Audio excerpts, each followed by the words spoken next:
Selamat berjumpa kembali dalam layanan audio Sahabat Seperjalanan. Hari ini adalah hari Rabu 7 Desember 2022. Tema renungan saat teduh kita dengan judul Ketika Allah Marah.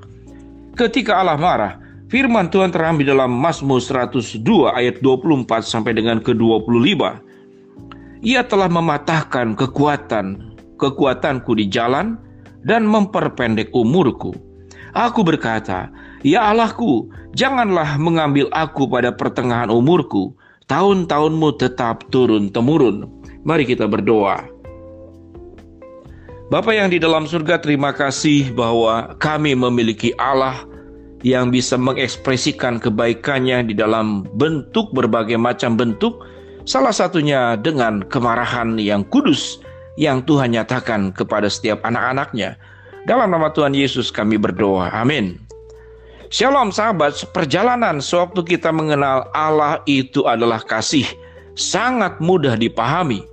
Sewaktu kita mengenal tentang Allah itu maha baik, sangat mudah dipahami. Namun tatkala kemudian kita berhadapan dengan satu sifat Allah, Allah itu marah, maka ini menjadi tanda tanya, mengapa Allah bisa marah?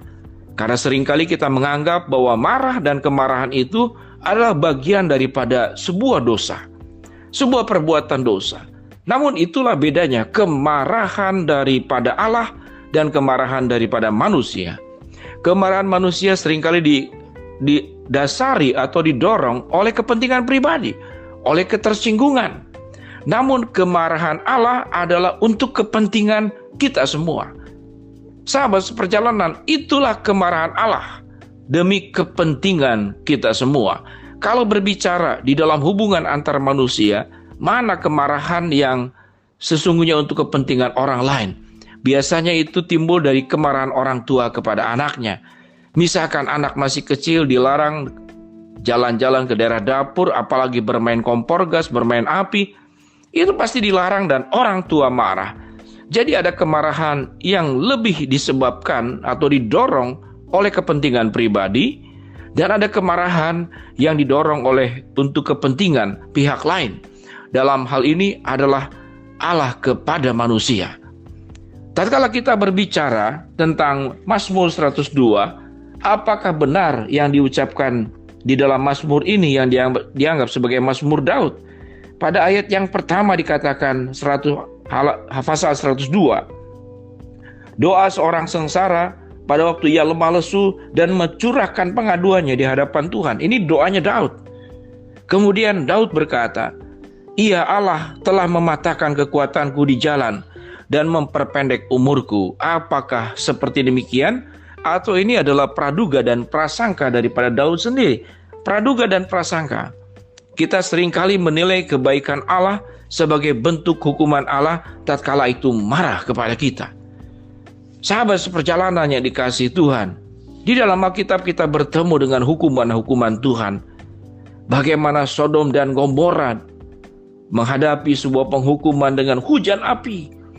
Bagaimana kemudian bangsa Mesir, Firaun dengan tentaranya, kemudian karena kemarahan Allah mereka ditunggang langgangkan.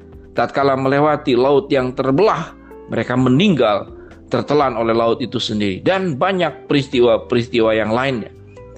Namun kemarahan Allah tidak semata-mata hanya untuk marah, tapi dalam rangka untuk mengembalikan setiap anak-anaknya dan umat ciptaannya kembali ke dalam jalannya Tuhan, kembali kepada kebenaran, kembali kepada cara hidup yang seharusnya. Itulah kemarahan Tuhan. Apakah betul Tuhan memperpendek umur? Bisa jadi. Karena kalau kita belajar dari kebenaran firman Allah, Kejadian pasal 4, manusia umur 600 sampai 900 sampai hampir mencapai 1000 tahun. Kejadian pasal kelima, manusia umur 130 tahun, semakin pendek.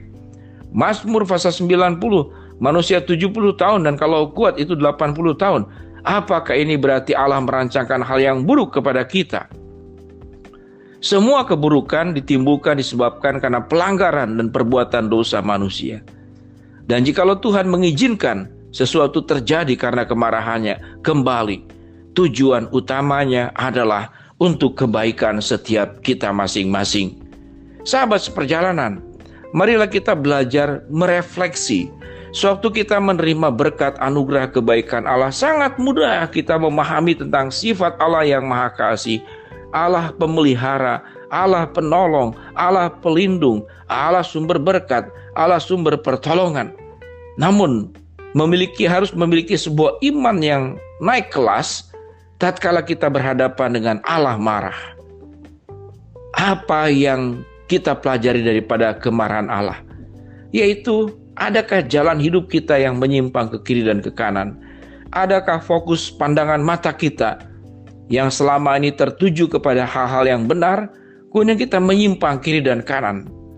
Jadi kemarahan Allah pada prinsipnya adalah anugerah dan berkat. Dan hanya sebagian anak-anak Tuhan yang sungguh-sungguh mau mendalami tentang berkat Allah di balik kemarahannya kepada setiap kita masing-masing. Kalau kita sulit memahami tentang berkat Tuhan melalui kemarahan Tuhan, maka kita akan punya prasangka yang negatif, sama seperti dengan prasangka Daud kepada Tuhan, bahwa Tuhan telah mematahkan kekuatanku di jalan dan memperpendek umurku. Apakah benar Tuhan mematahkan kekuatan? Bisa benar, tapi tujuannya adalah agar Daud tidak lupa diri, agar Daud tidak meninggalkan Tuhan.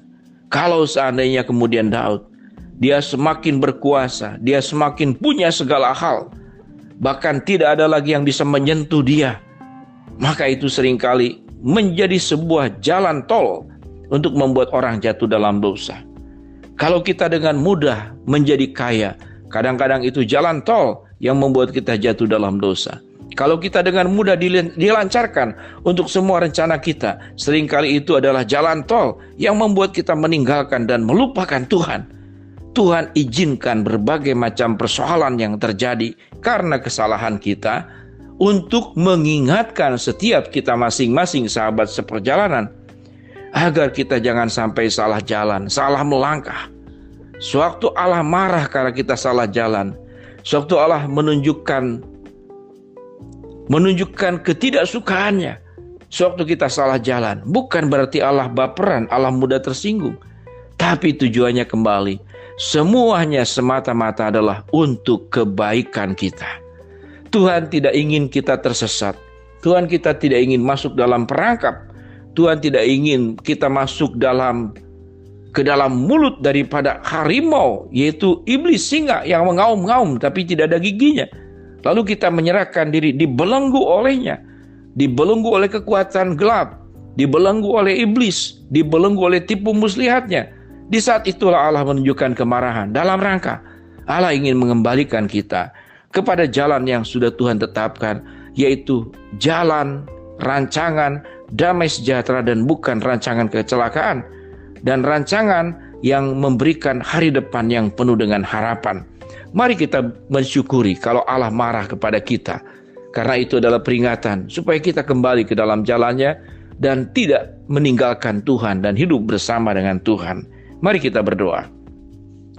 Bapa yang di dalam surga, terima kasih bahwa kami bisa mengalami kemarahan Tuhan tatkala kami salah jalan, agar kami hidup benar dan tidak menyimpang daripada jalan-Mu. Hamba-Mu berdoa buat sahabat seperjalanan yang sedang sakit, Tuhan jamah sembuhkan.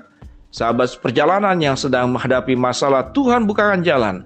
Dan sahabat seperjalanan yang sedang berdoa mengharapkan sesuatu dari Tuhan, Tuhan akan kabulkan dengan cara dan waktunya Tuhan.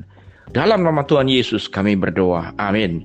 Shalom sahabat seperjalanan, Tuhan memberkati kita semua.